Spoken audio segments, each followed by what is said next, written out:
என்பது பொடியாகி போகலாம். பொன்னாரமே நம் காதலு பூலோகம் தாண்டி வாழலாம். ஆகாயம் என்பது இல்லாமல் போகலாம். ஆனால் நம் நேசமே ஆகாயம் தாண்டி வாழலாம். கண்ணீரில் ஈரமாகி கரையாட்சி காதலே, கரை மாற்றி நாமும் வெல்ல கரையேற வேண்டுமே.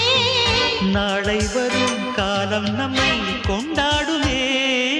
தாஜ்மஹால் தேவையில்லை அன்னமே அன்னமே காடுமலை நதிகள் எல்லாம் காதல்